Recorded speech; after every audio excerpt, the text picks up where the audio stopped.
Historical background of periodic table में आज हम बात करने वाले हैं मेंडलीव पीरियोडिक टेबल। यह मेंडलीव पीरियोडिक टेबल जो थी is given by the scientist, Russian scientist थे बेटा, दिमित्री मेंडलीव।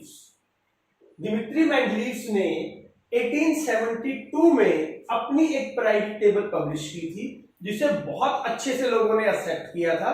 हालांकि बाद में एज यूजुअल जैसा सभी के साथ होता है, इसकी कुछ डीमेरिट्स भी सामने है। लेकिन अगर हम बात करें मॉडर्न पीरियोडिक टेबल जो आज आप पढ़ रहे हैं, मॉडर्न पीरियोडिक टेबल, उससे जस्ट पहले ये टेबल आई थी। और जब तक मॉडर्न पीरियोडिक टेबल नहीं आई थी, यही टेबल थी जिसके बिहाफ पे पूरी क्लासिफिकेशन की जाती थी। तो अपने आप में बहुत इंपॉर्टेंट कंसेप्ट है बेटा, याद रखिएगा, given by the scientist Dmitri Mendeleev. देखिए था क्या, इसके पीछे की कहानी बताता हूं मैं आपको। एक्चुअल में इन्होंने टेबल तो बाद में बनाई बेटा। क्या किया मेंडलीव ने? मेंडलीव ने ऐसा ही ना एक बड़ा सा एक मतलब एक तरीके से बोर्ड ले लिया अपने पास, और फिर क्या किया गया, स्लिप बनाते गए, छोटी छोटी स्लिप, उस पे एलिमेंट लिखते और उसकी प्रॉपर्टी लिखते और उसको चिपका देते, कुछ ऐसे करते रहे। तो जितने भी डिस्कवर्ड एलिमेंट थे उस टाइम पे 65 एलिमेंट से, उन्होंने 65 एलिमेंट्स की slip along with their atomic mass, उनकी प्रॉपर्टीज, उनकी वैलेंसीज, इस तरीके से लिखकर उन्होंने पूरे बोर्ड पे स्लिप लगा दी और चेयर बिछा के बैठ गए। और फिर बैठे रहे सोचते रहे, जैसे जिक्सा पजल का गेम होता है ना, मैच करने वाला, उस तरीके से वो उन पे फोकस करते रहे कि भाई किसकी प्रॉपर्टी किससे मैच कर रही है, कौन क्या कर रहा है, क्या नहीं कर रहा है। और करते एक लॉन्ग ड्यूरेशन में उन्होंने क्या किया, जो सिमिलर प्रॉपर्टी वाले थे वो एक तरफ लगाने शुरू कर दिए, जिनकी प्रॉपर्टीज मैच करती थी, और जिनकी मैच नहीं करती थी वो सेपरेट रखने शुरू कर दिए। तो फाइनली इस एक्सरसाइज के बाद वो एक व्यू पे पहुंचे कि भाई जो एलिमेंट्स हैं, अगर हम उन्हें एटॉमिक वेट, याद रखिएगा, एटॉमिक वेट के बेस पे मैनेज करें, तो after a regular interval elements अपनी प्रॉपर्टी को रिपीट करते हैं। कौन सी property? Physical and chemical property, valencies, इस तरीके की प्रॉपर्टीज। अब ये एटॉमिक वेट का कंसेप्ट आपको अच्छे से पता है, ये तो न्यूलैंड ने भी दिया था बेटा, याद है न्यूलैंड्स लॉ ऑफ ऑक्टेव। लेकिन न्यूलैंड के कंसेप्ट में क्या था, उन्होंने ऑक्टेव वर्ड लगा दिया था, जिसका मतलब था every 8th element repeat it's property. लेकिन यहां पर न्यूलैंड से सीखते हुए मेंडलीव ने क्या किया, ये ऑक्टेव हटा दिया। उन्होंने कहा भाई एवरी रेगुलर इंटरवल, फिक्स नहीं है कुछ, रेगुलर इंटरवल के बाद एलिमेंट्स अपनी प्रॉपर्टी को एक तरीके से रिवाइज करते हैं, या कहते हैं रिपीट करते हैं। तो मेंडलीव ने जो टेबल दी बेटा, उसे हम बोलते हैं मेंडलीव पीरियोडिक टेबल। क्या कहती है table? According to this table, the physical and chemical properties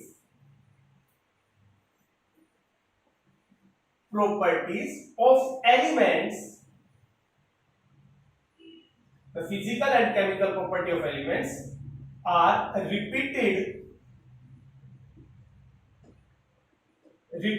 after a regular interval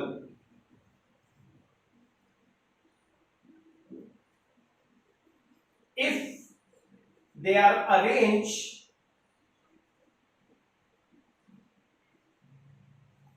in increasing order of their atomic weight।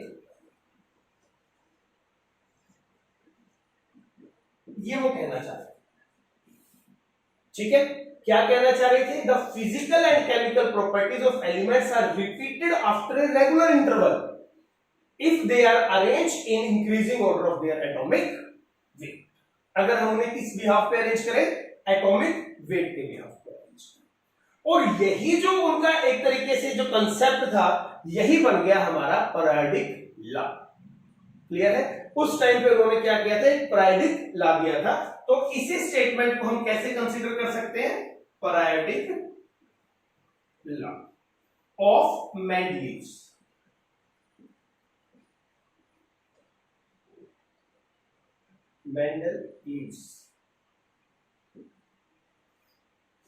ठीक है जी।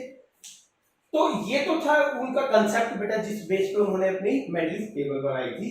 अब एक बार इस टेबल के बारे में हम लोग थोड़ा समझ लेते हैं कि किस तरीके से टेबल हमारी काम करती है। तो ये तो आप समझ ही गए कि मेंडलीव की जो टेबल थी वो किस पे बेस्ड थी, एटॉमिक वेट पे बेस्ड थी। उन्होंने क्या कहा था, जब मैं इंक्रीजिंग ऑर्डर में एलिमेंट्स को अरेंज करता हूं तो हर एक रेगुलर इंटरवल के बाद एलिमेंट्स की प्रॉपर्टी मैच करती है, ठीक है। और इंक्रीजिंग ऑर्डर किसका, एटॉमिक वेट। कहीं ना कहीं ये कंसेप्ट किससे इंस्पायर था, न्यूलैंड से था। पर उन्होंने क्या कह दिया था, एवरी एट, ये वो पर्टिकुलर एट्थ वर्ड बोलने से बचे, इन्होंने उसकी जगह क्या कर दिया, रेगुलर इंटरवल। ठीक है, तो अभी एक बार इस टेबल के बारे में समझते हैं बेटा कि ये टेबल क्या कहती है हमें। देखिए बेसिकली इस टेबल को अगर हमें समझना है, मैंने आपके लिए टेबल तैयार कर दिया। तो देखिए यहां पे क्या है हमारे पास, वर्टिकल लाइंस है और एक कैसे वर्टिकल कॉलम है, हॉरिजॉन्टल कॉलम है बेटा,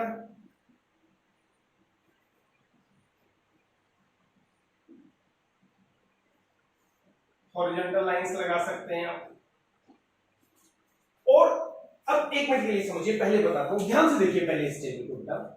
यहां पे क्या है हमारे पास, 1 2 3 4 5 6 7 8 और ये 0, दीज आर कॉल्ड ग्रुप्स। ये जो वर्टिकल ग्रुप्स एक तरीके से कॉलम्स है ना हमारे पास, इन्हें ग्रुप कहा गया था। तो vertical columns is known as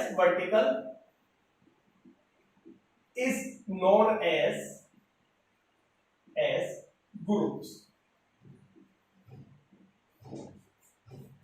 कितने ग्रुप थे, अब देखिए ध्यान से, 1 2 3 4 5 6 7 8 और 0। अब देखिए फर्क क्या है, जब मेंडलीव ने टेबल बनाई थी ना बेटा, तो उसने ये 8 कॉलम की बात की थी। ये जो 0 कॉलम है ना नोबल गैसेस का, ये बहुत लेट डिस्कवर हुआ था। अगर मैं आपको बताऊं, तकरीबन 1900 में इसे एक तरीके से मेंडलीव की टेबल में इंट्रोड्यूस किया गया था और मेंडलीव टेबल को मॉडिफाई किया गया। तो noble gases were discovered by stock. तो अभी एक मिनट के लिए समझिए, जब एक्चुअल में मेंडलीव ने काम किया ना, तो ये टेबल नहीं होती। ध्यान रखेंगे आप इस बात का। ये कौन से ग्रुप है, यू कैन से 0। तो उसने क्या कहा कि भाई 8 मेरे पास वर्टिकल कॉलम्स है, जिसे मैं क्या कहूंगा, ग्रुप। There are 8। अगर बात करें बेटा जी हॉरिजॉन्टल लाइंस की, तो इस तरीके से हमारे पास 7 कॉलम्स हैं, जिन्हें हम 7 पीरियड बोलते हैं। ठीक है जी, आप लोगों ने 7 पीरियड्स, 1 2 3 4 5 6 7। तीसरी बात जो यहां हमें समझनी है वो देखिए, यानी कि मेंडलीव प्रेडिक्टेबल के बारे में 2 चीजें पता चल गई। 8 ग्रुप कंसीडर किए थे और 7 पीरियड कंसीडर किए थे। हॉरिजॉन्टल कॉलम्स जो थे उनके पास, हॉरिजॉन्टल कॉलम्स जो थे वो पीरियड थे बेटा जी, और ये आपके ग्रुप से। अब यहां पे उन्होंने क्या किया था बेटा, हर एक ग्रुप को ना 2 सब ग्रुप में डिवाइड किया था, A B A B A B A B A B A B, लेकिन 8th ग्रुप को सब ग्रुप में डिवाइड नहीं। ये इंफॉर्मेशन आपको समझनी है। चलिए मैं आपको एक बार वैसे, Mendeleev predictable is given by the scientist Dmitri Mendeleev 1870। He was inspired by the Newlands law of Octave.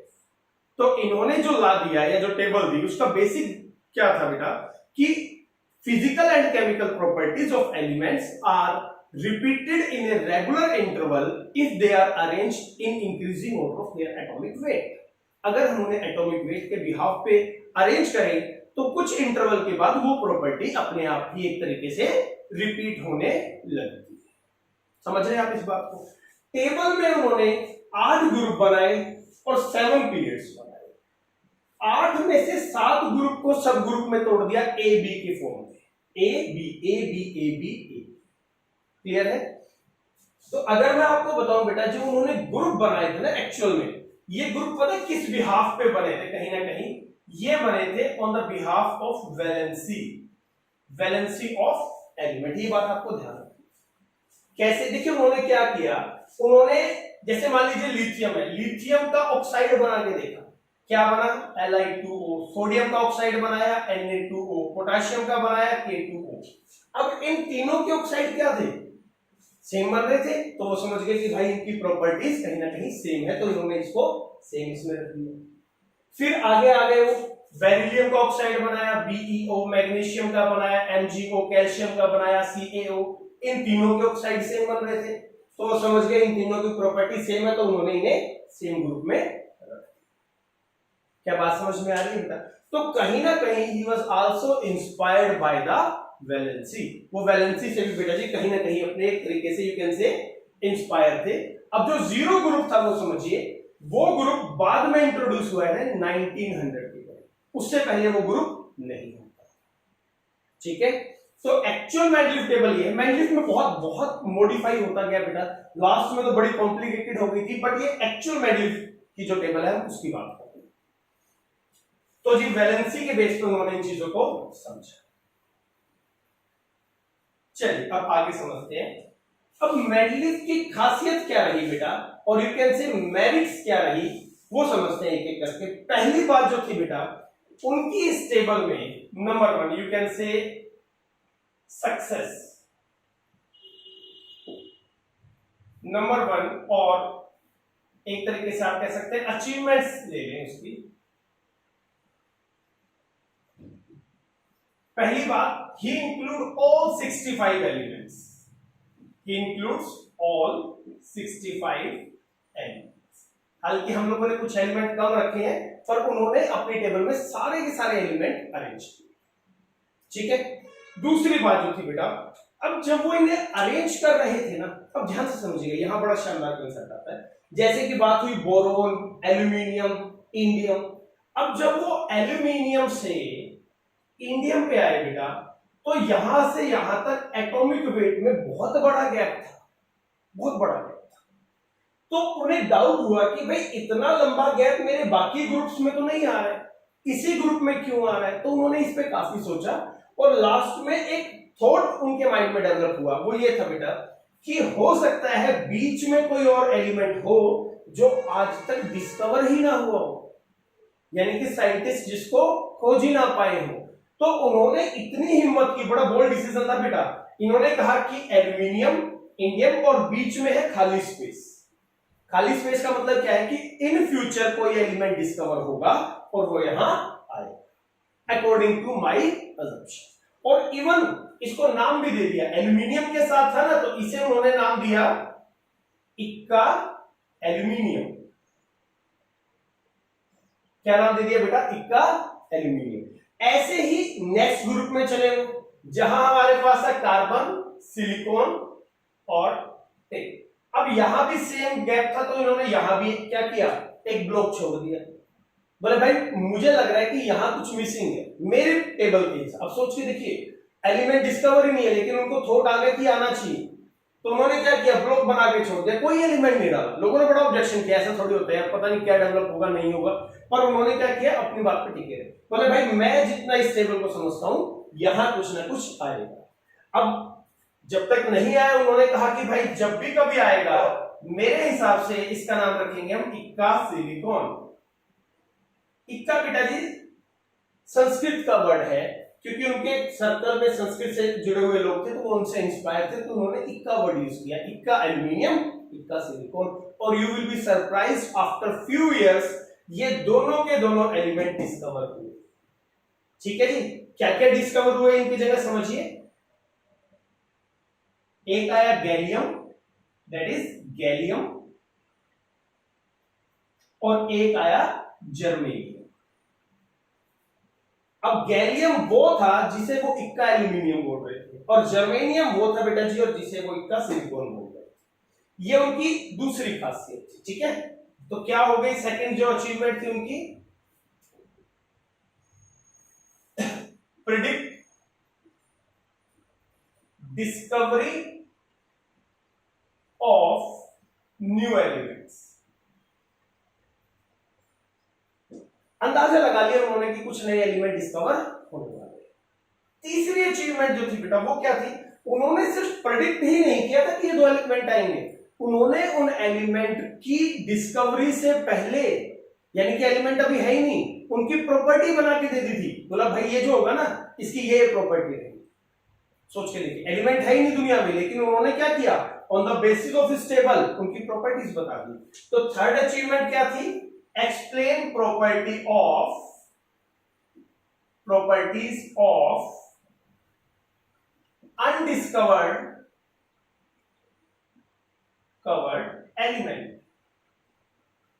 Undiscovered element की प्रॉपर्टी उन्होंने एक्सप्लेन की। ठीक है जी, समझ पा रहे हैं। सबसे पहली खासियत क्या थी, उन्होंने सारे एलिमेंट्स को इंक्लूड किया था एक सिस्टमैटिक ढंग से, और वो क्या था, एटॉमिक वेट। दूसरा क्या था, कुछ जगह ब्लॉक छोड़ दिए थे कि भाई फ्यूचर में डिस्कवर होंगे, आज नहीं है, बड़ा बोल्ड डिसीजन था, मैंने पहले ही बताया।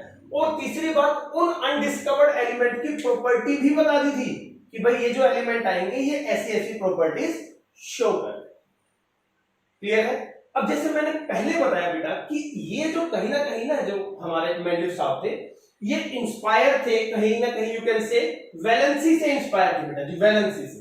तो वैलेंसी की हेल्प से इन्होंने क्या किया, देखिए एक प्रॉब्लम चल रही थी, lithium, beryllium, boron, carbon, nitrogen. ठीक है, अभी प्रॉब्लम क्या थी, प्रॉब्लम थी बेरिलियम। ये है बेरिलियम। बेरिलियम का इक्विवेलेंट वेट माना जाता है 4.5 इक्विवेलेंट, और वैलेंसी मानी जाती थी 3। तो एटॉमिक वेट क्या होता है बेटा जी, इक्विवेलेंट वेट इनटू वैलेंसी। तो कितना हो गया, तकरीबन 13.5। ठीक है, तो अब आगे समझिएगा, कार्बन का मास कितना, 12, नाइट्रोजन का कितना, 14, बेरिलियम का कितना, 13.5। तो बेरिलियम को कहां आना चाहिए, इन दोनों के बीच में कहीं आना चाहिए। बट प्रॉब्लम ये थी कि जब वो अरेंज कर रहे थे ना एलिमेंट्स को, तो इन दोनों के बीच में उनके हिसाब से कोई गैप ही नहीं। उन्हें ये लगता था कि कार्बन के बाद तो जो प्रॉपर्टी आ रही है वो नाइट्रोजन की ही आएगी, कोई बीच में कोई गैप बन ही नहीं रहा, तो वो कंफ्यूज हो गया फिर। तो उन्होंने क्या किया, दोबारा से बेरिलियम को स्टडी करना शुरू कर दिया। अभी जब वो बेरिलियम की प्रॉपर्टी को समझने लग गए, उनके ऊपर वर्क करने लगे, तो उन्होंने बड़ी जबरदस्त करेक्शन कर दी इसमें। वो क्या थी, उन्होंने कहा कि according to my studies the valency of beryllium is not 3, it is 2। उन्होंने वैलेंसी चेंज कर दी, और वैलेंसी चेंज करने के बाद जब मास आया बेटा जी, that will be 9। 4.5 multiplied by 2, पहले 3 से करते थे। तो अब जब उनका मास एटॉमिक वेट 9 आया, तो अब समझा कि भाई लिथियम का होता है 7 और बोरोन का होता है 11, और इन दोनों के बीच में एक गैप भी था बेटा। तो बाद में पता चला कि एक्चुअल में beryllium will arrange there with the atomic weight. तो बड़ी छोटी छोटी करेक्शन थी जो मेंडलीफ ने की, और ये वही कर सकता है बेटा जिसने बहुत डीपली अपने टेबल को समझा। तो ये वो चीजें हैं जो मेंडलीफ की अचीवमेंट थी हमारे पास। बड़े सिस्टमैटिक ढंग से अरेंज किया, columns, vertical columns, horizontal row. हालांकि मैं फिर बता रहा हूं, जीरो जो ग्रुप है वो एनसीईआरटी में है, लेकिन वो मेंडलीफ ने नहीं किया था बेटा जी, वो बाद में मेंडलीफ के कई मॉडिफाइड वर्जन्स आए थे। ठीक है, एक्चुअल की जो मेंडलीफ की टेबल थी ना, वो तो रशियन भाषा में थी, उसको तो हम पढ़ भी नहीं सकते। ये सारे के सारे कहीं ना कहीं उससे इंस्पायर्ड है। दूसरा, प्रिडिक्ट किया कि कुछ और एलिमेंट डिस्कवर होने चाहिए। तीसरा, जो एलिमेंट डिस्कवर होंगे वो इस तरीके की प्रॉपर्टी शो करेंगे। और फोर्थ क्या था बेटा जी, correction in doubtful atomic weight. कुछ एटॉमिक वेट को लेकर डाउट चल रहा था, जैसे कि बेरिलियम का एग्जांपल मैंने बताया, पहले इसकी वैलेंसी थी 3 और इक्विवेलेंट वेट था 4.5। जब इनको मल्टीप्लाई करेंगे तो आ जाएगा atomic weight, that should be 13.5। तो इस हिसाब से अगर हम एटॉमिक वेट पे कोई चीज को अरेंज कर रहे हैं तो 12 और 14 के बीच में आना चाहिए 13.5, लेकिन इनके बीच में कोई गैप नहीं था। तो उन्होंने क्या किया, इसको डीपली स्टडी किया और पता किया कि भैया इसकी वैलेंसी 2 होती है, जिससे इसका एटॉमिक वेट बना 9, और ये कहां आ गया, लिथियम और बोरोन के बीच में, जहां वैकेंट स्पेस अवेलेबल था। तो ये थी बेटा जी हमारी अचीवमेंट्स ऑफ दिमित्री मेंडलीफ। ठीक है, जीरो ग्रुप नहीं इन्होंने डिस्कवर किया था, जीरो ग्रुप नोबल गैसेस है। एक्चुअल में स्कॉट ने नोबल गैसेस डिस्कवर की थी बेटा जी, जिसके लिए उन्हें नोबेल प्राइज भी मिला था। और you will be surprised, Mendeleev को कोई नोबेल प्राइज नहीं मिला था, इनको नोबेल प्राइज मिला ही नहीं था, जबकि इनके बाद वाले साइंटिस्ट को बहुत मतलब एक तरीके से उनके वर्क्स पे बहुत सारे साइंटिस्ट को नोबेल प्राइज मिला। लेकिन जब बाद में महसूस हुआ कि यार मेंडलीफ का काम बड़ा शानदार है, तो पूरी सोसाइटी ने इन्हें रिस्पेक्ट देते हुए एक काम किया बेटा। वो क्या था, देखिए हम लोग जो नेमिंग करते हैं एलिमेंट्स की ज्यादा होने के बाद, जैसे फॉर एग्जांपल मान लीजिए मैं यहां करता हूं, मुझे 100 की नेमिंग करनी है, तो मैं क्या करूंगा, अन, निल, निल, इयम। ठीक है, समझ पा रहे हैं? तो ये हमारे पास इसकी नेमिंग होगी। और 101 की क्या होगी, अन, निल, अन, इयम, अन, निल, अन, इयम। तो ये जो एलिमेंट है बेटा, इसे एक तरीके से डेडिकेट कर दिया गया मेंडलीफ को, और इसका नाम रख दिया गया मेंडलीवियम, मेंडलीवियम।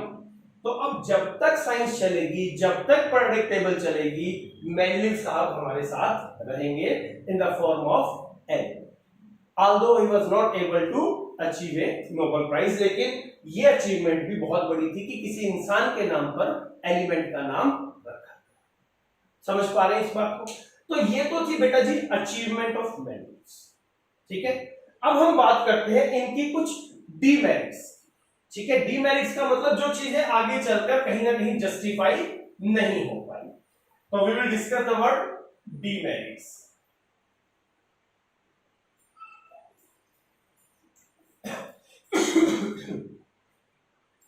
पहली डीमेरिट जो आज भी है, इसे मेंडलीव साहब की डीमेरिट कहना गलत है, तो केमिस्ट्री की डीमेरिट, पोजीशन ऑफ हाइड्रोजन।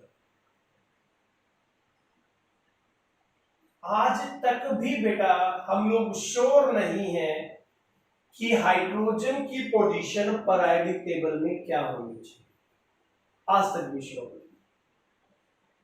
अगर हम इसकी इलेक्ट्रॉनिक कॉन्फ़िगरेशन देखें 1s1, तो वो यहां आना चाहिए।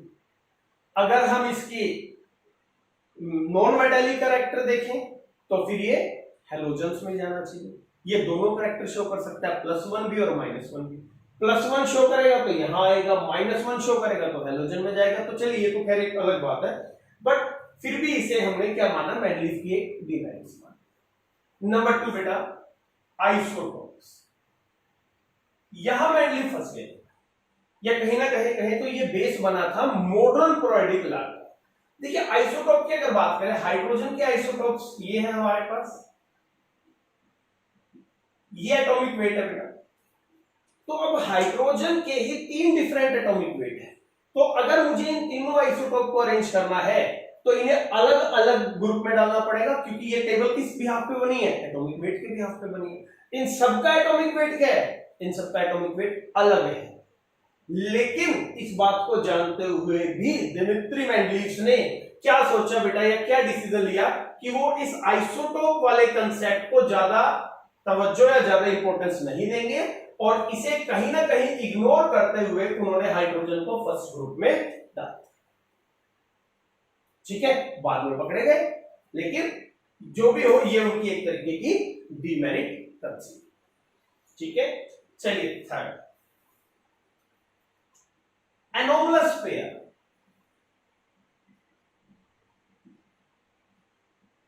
एनोमलस पेयर का मतलब क्या है बेटा, देखिए दिमित्री मेंडलीव साहब ने क्या कहा था कि भाई मैं जो प्रेडिक्टेबल बना रहा हूं ना, उसमें क्या कर रहा हूं, एटॉमिक वेट बढ़ते हुए क्रम में, इंक्रीजिंग ऑर्डर में मैं एटॉमिक वेट में एलिमेंट रख रहा हूं, और एक रेगुलर इंटरवल के बाद उनकी प्रॉपर्टी रिपीट हो रही है।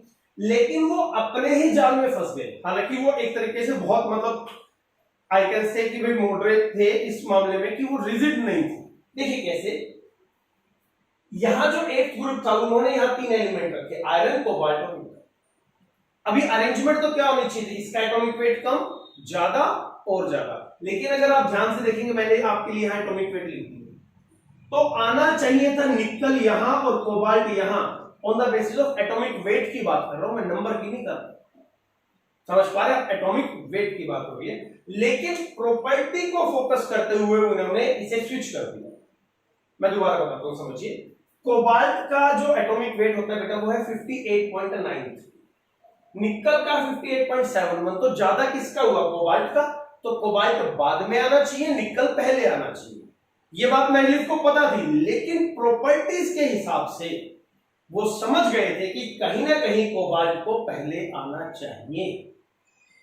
समझ पा रहे हैं? और अब आज की लेटेस्ट टेबल याद कीजिए, हमारे पास जो मॉडर्न पीरियोडिक टेबल है उसमें क्या है, वो एटॉमिक नंबर के बेस पे बनी है। मोजली ने जो टेबल दी थी उसमें हमारा कोबाल्ट पहले ही आता है। तो अब आप इनको उनकी दूरदर्शिता लगा लो, या फिर उनको मतलब ये मान लीजिए कि वो रिजिड नहीं थे, उन्होंने गलत नहीं किया, भले ही अपना रूल तोड़ दिया, लेकिन वो एग्जैक्ट टेबल बनाना चाहते थे। तो उन्होंने क्या किया, कोबाल्ट और निकल को स्विच कर।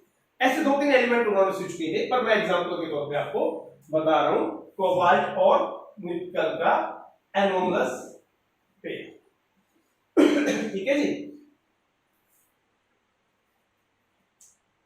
यू कैन से नेक्स्ट उन्होंने क्या किया था बेटा, एक तरीके से एलिमेंट्स इन 8th ग्रुप जो थी ना, यानी कि आयरन, कोबाल्ट, निकल, ruthenium, rhodium, platinum, osmium, iridium, platinum, इनके बारे में उनके पास ज्यादा नॉलेज नहीं थी। तो फाइनली उन्होंने क्या किया था, इनको सब ग्रुप्स में भी डिवाइड नहीं कर पाए थे वो। तो कहीं ना कहीं ये कहते हैं कि लास्ट में वो एक नियर बाय खाना पूर्ति वाली बात थी। तो उन्होंने क्या किया, इनको इनमें डाल दिया कि भाई मेरे पास बहुत ज्यादा, अब यहां जाके वो थोड़े से एक तरीके से कंफ्यूज हो गए थे कि भाई इनको कैसे मैं मैनेज करूं। तो ये उनकी लिमिटेशन है कि भाई उन्होंने लास्ट में 3-3 एलिमेंट के पेयर बना दिए, ट्राइड्स बना दिए कि भाई ऐसे ही सिस्टम। तो ये भी एक प्रॉब्लम थी elements in 13 group. Noble gas, या नोबल गैस तो क्या, इनर्ट गैस, ये तो देखिए हर एक की रही है जब तक ये डिस्कवर नहीं हुई। उन्होंने नोबल गैस के लिए कोई जगह नहीं छोड़ी थी, पर इसमें उनकी भी गलती क्या है, उस टाइम तक नोबल गैस डिस्कवर ही नहीं हुई। बाद में नोबल गैस जब डिस्कवर हुई तो इसी टेबल को मॉडिफाई किया गया अकॉर्डिंग टू नोबल गैस, और क्या बना दिया गया बेटा, एक जीरो ग्रुप जनरेट कर दिया। समझ पा रहे हैं? तो कहीं ना कहीं जीरो ग्रुप जब से कंसीडर हुआ है, नोबल गैस का भाई को अकोमोडेट नहीं कर पाना भी इनकी एक डिमेरिट हो गई। No inert gas can not be accommodate according to Mendeleev पैराडिग्मा की मैं बात कर रहा हूं। ठीक है। 6, कहीं कहीं पे उनसे जो चूक हुई बेटा, वो बड़ी भयंकर चूक थी। वो ये थी कि उन्होंने बिल्कुल डिफरेंट प्रॉपर्टी वाले एलिमेंट को ना एक ही ग्रुप में डाल दिया। देखिए जैसे कि ये मैंने आपको शो कर रखा है, पोटाशियम और कॉपर, कहीं भी इनकी प्रॉपर्टी मैच नहीं करती, पर दोनों को फर्स्ट ग्रुप में डाल दिया, एक ही पीरियड में डाल दिया। रुबिडियम और सिल्वर को एक ग्रुप में डाल दिया, कैल्शियम और जिंक को एक ग्रुप में डाल दिया, और इसको और इसको एक ग्रुप में डाल दिया। अब ये गलती पता है उनसे कैसे हुई? याद कीजिए, उन्होंने जो अरेंजमेंट की थी वो ऑक्साइड्स बना के देखी। अभी जो इसका ऑक्साइड बन रहा है बेटा, कैल्शियम का वैलेंसी 2 है, जिंक की भी वैलेंसी 2 है, दोनों का ऑक्साइड सेम बन रहा था। तो इस वजह से वो क्या कर रहे हैं, इसको इस ग्रुप में एकोमोडेट।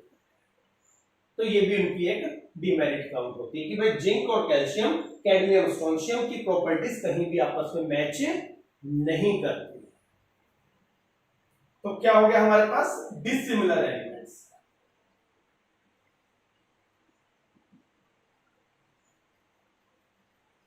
अरेंज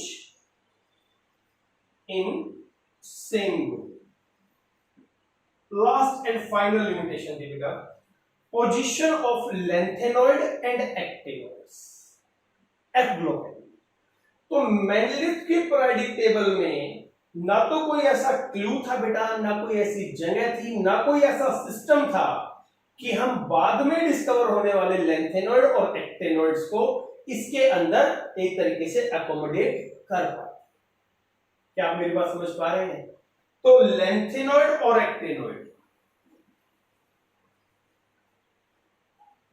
एंड एक्टिनॉइड्स को वो एकोमोडेट नहीं कर पाए थे।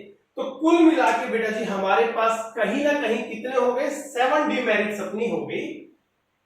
तो ये थी हमारी मेंडलीव पीरियोडिक टेबल। एक बार शॉर्ट में आपको पूरी टेबल के बारे में बता देता हूं। The Mendeleev periodic table is discovered by the Russian scientist Dmitri Mendeleev, published in 1872। According to this table, उन्होंने क्या कहा कि physical and chemical property of elements are repeated at a regular interval if we are going to arrange them according to their atomic weight. यानी कि उनकी जो table का जो फंडामेंटल एस्पेक्ट था वो न्यूलैंड लॉ ऑफ ऑक्टेट की तरह एटॉमिक वेट था। तीसरी बात बेटा कि उनकी इस टेबल में 8 वर्टिकल कॉलम थे और 7 हॉरिजॉन्टल पीरियड थे, और आउट ऑफ 8 ग्रुप्स जो उन्होंने बोला था, उन्होंने पहले 7 ग्रुप को 2 पार्ट्स में तोड़ा था, A B A B A B A B A B, और 8th में उन्होंने ये सब ग्रुप नहीं बनाए थे और 3-3 एलिमेंट डाल दिए। समझ पा रहे हैं? याद हो जाएंगी सारी चीजें धीरे धीरे धीरे धीरे। अच्छा चलिए मेरिट्स की बात करते हैं। पहली बात, उन्होंने सारे एलिमेंट इंक्लूड कर दिए। याद कीजिए सारे एलिमेंट इंक्लूड हो गए। नंबर 2 एटॉमिक वेट के हिसाब से चला था, जो कि बहुत उस टाइम पे बहुत सही माना जाता था। नंबर 3 समझिएगा हमारे पास क्या है, उन्होंने कुछ अनडिस्कवर्ड एलिमेंट की भी बात कर दी थी कि भाई ये है नहीं पर होंगे, इक्का एल्यूमिनियम इक्का सिलिकॉन, याद आ रहा है, जो बाद में गैलियम और जर्मेनियम के नाम से डिस्कवर हुए। नंबर 4 अनडिस्कवर्ड एलिमेंट की प्रॉपर्टीज तक बता दी कि भाई जब ये डिस्कवर होंगे तो इस तरीके की प्रॉपर्टीज शो करें। समझ पा रहे हैं आप ये बात? तो ये थी मेंडलीव प्रेडिक्ट टेबल और उनकी मेरिट्स। डीमेरिट्स की बात कर लेते हैं। हाइड्रोजन को लेके वो भी कंफ्यूज थे, आज तक हम भी कंफ्यूज हैं। आइसोटोप को जानते हुए भी उन्होंने जानबूझ के इग्नोर कर दिया। हाइड्रोजन के आइसोटोप या ऑक्सीजन के आइसोटोप लगा लो, O16 O18। Third anomalous pair, अपने ही रूल को तोड़ दिया भैया, किस लिए? प्रॉपर्टीज को सेटिस्फाई करने के लिए। वेट के हिसाब से निकल पहले, कोबाल्ट बाद में, पर उन्होंने क्या कर दिया? स्विच कर दिया, एनोमलस पेयर बनाया। एलिमेंट इन 8 ग्रुप पे उन्होंने सब ग्रुप नहीं बनाए, कुछ खास इनके बारे में नहीं बताया, बस ट्राइड्स बना दिए, 3-3 के पेयर। डिसिमिलर एलिमेंट को एक साथ रख दिया, ये रहे पोटेशियम के साथ कॉपर, कैल्शियम के साथ जिंक, याद कीजिए on the basis of oxide formation. और लैंथेनॉइड और एक्टेनॉइड के बारे में ये कुछ ज्यादा नहीं बता पाए थे। और साथ में इनर्ट गैस भी इनकी टेबल के हिसाब से अकोमोडेट नहीं होती थी। इनर्ट गैस की डिस्कवरी के बाद एक नया ग्रुप इंट्रोड्यूस किया गया, that is called zero group, जहां सारी नोबल गैस डाली गई, डिस्कवर्ड बाय स्कॉट। कभी भी अपनी जिंदगी में इतना अच्छा काम करने के बाद भी इन्हें नोबेल प्राइज नहीं मिला, बट क्या क्रेडिट मिला? एक एलिमेंट का नाम इनके नाम पर रख दिया गया, मेंडेलिवियम। ये आपको ध्यान रखना है। तो this is all about our Mendeleev periodic table. Finally आपको बता रहा हूं, this table is based upon the periodic functions of atomic weight. ये इसकी बेसिक लाइन है जो आपको याद है। ठीक है स्टूडेंट्स, तो नेक्स्ट लेक्चर में we will discuss modern periodic table. Note कर लीजिए।